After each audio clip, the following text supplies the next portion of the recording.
그들이 무리에게 이르매 한 사람이 예수께 와서 꿇어 엎드려 이르되 주여 내 아들을 불쌍히 여기소서. 그가 간질로 심히 고생하여 자주 불에도 넘어지며 물에도 넘어지는지라. 내가 주의 제자들에게 데리고 왔으나 능히 고치지 못하더이다.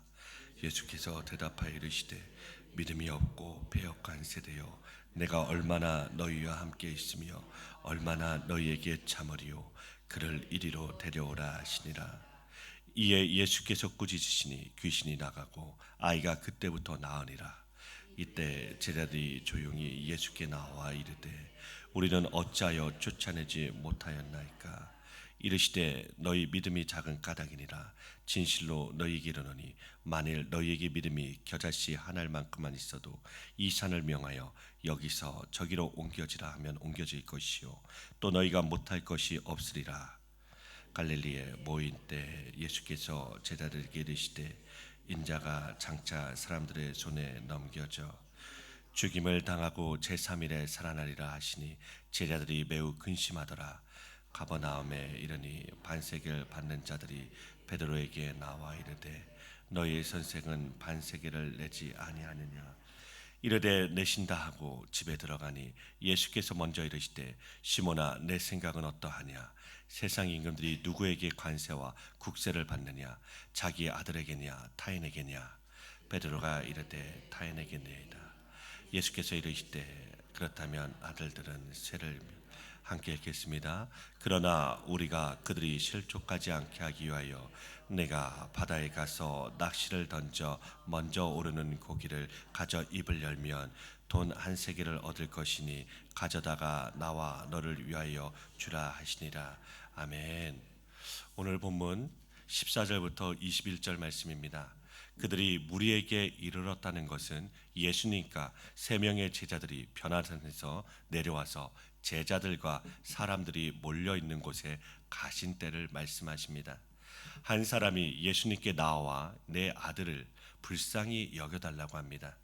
그가 간질로 심히 고생하며 자주 불에도 넘어지며 물에도 넘어진다고 합니다. 그래서 주의 제자들에게 데려왔지만 제자들이 고치지 못하더라는 것입니다. 예수님께서는 이 말씀을 들으시고 믿음이 없고 패역한 세대여, 내가 얼마나 너희와 함께 있으며 얼마나 너희에게 참아야 하느냐며 책망하십니다. 성경 속의 이스라엘 백성들의 전체 역사를 보면 얼마나 믿음이 없고 패역한 세대였습니까? 그런데 이제는 예수님께서 친히 이 땅에 오셔서 제자들에게 믿음이 무엇인지 말씀하시고 보여주셨습니다.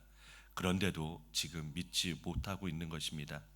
예수님께서는 믿음이 없고 패역한 세대라고 책망하시면서 그 아이를 데리고 오라고 하셔서 고쳐주십니다.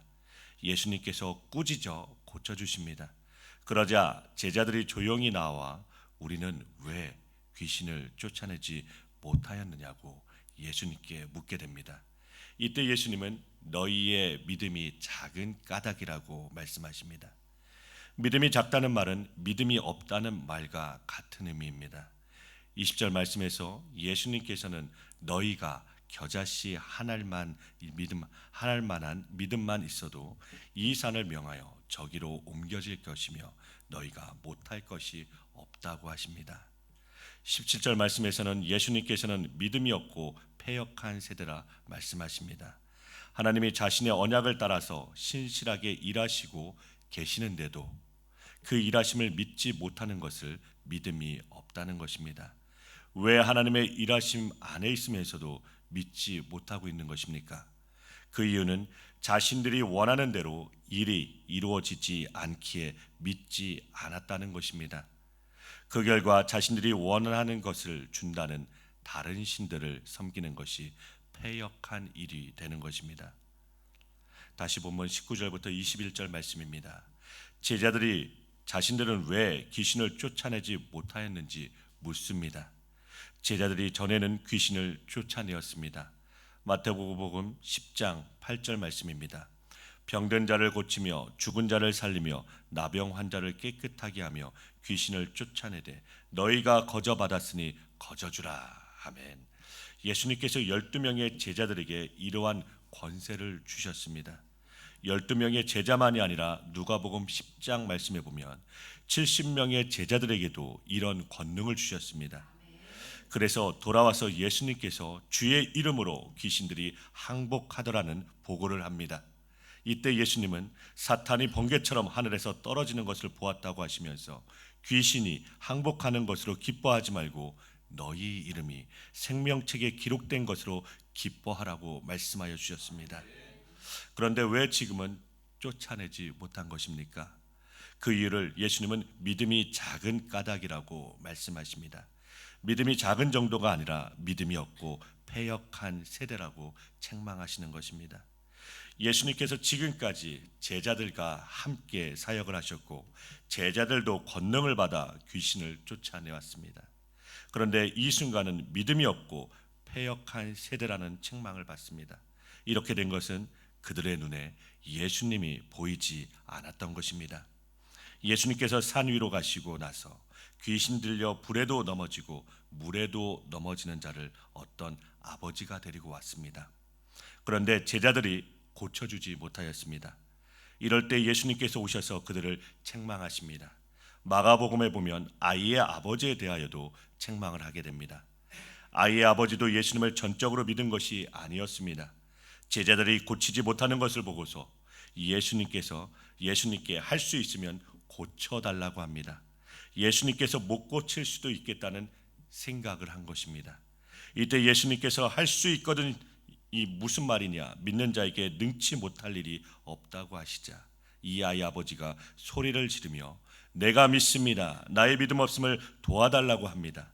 그리고 예수님께서 그 더러운 귀신을 꾸짖어 쫓아내십니다. 말 못하고 못 듣게 하는 귀신을 꾸짖어 쫓아내십니다. 여기서도 제자들이 자신들은 왜 고치지 못하였는지 물을 때 예수님은 기도 외에 다른 것으로 이런 종류가 나갈 수가 없다고 하십니다. 22절부터 23절 말씀입니다.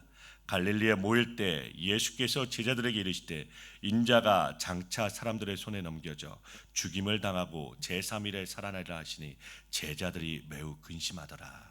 아멘. 예수 그리스도께서 사람들의 손에 넘겨져 죽임을 당하고 제3일에 살아난다는 말씀은 복음의 핵심입니다. 이 일로 인하여 하나님의 약속이 완성되는 것이며 하나님이 자기 백성들의 구속도 완성되는 길입니다. 이렇게 기쁜 복음의 소식이 오늘 본문 말씀에서는 제자들에게 근심이 된다는 것입니다. 이것은 제자들이 아직도 예수 그리스도의 십자가를 이해하지 못하였기 때문입니다. 예수님께서는 장차 사람들의 손에 넘겨져 죽임을 당하고 제3일에 살아나리라고 하십니다. 이 길만이 하나님의 구원을 이루시는 유일한 길입니다. 다른 길은 없습니다. 그런데 제자들은 이 유일한 생명의 길에 대하여 아직 알 수가 없습니다. 그러므로 제자들은 매우 근심을 하는 것입니다.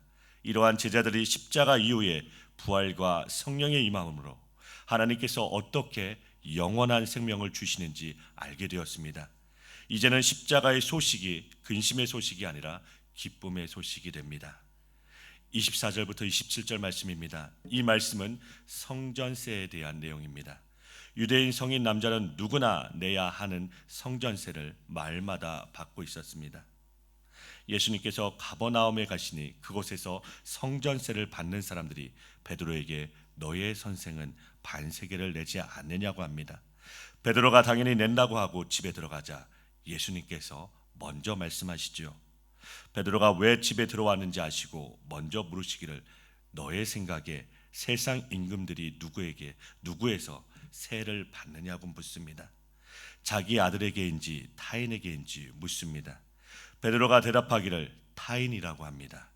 예수님께서 말씀하시기를 그러면 아들들은 세를 면하는 것이 마땅하다고 하시면서 그러나 그들이 실족하지 않도록 성전세를 내라고 하시면서 바다에 낚시를 던져 먼저 오르는 고기의 입을 열면 돈 한 세겔이 있으니 그것으로 내라고 하십니다.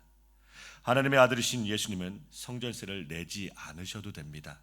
예수님이 하나님의 아들이며 예수님께 속한 자들도 하나님의 아들들이기에 세를 내지 않아도 되지만 십자가로 완성하시기 전까지는 그들로 실족하지 않도록 성전세를 내게 하게 하십니다.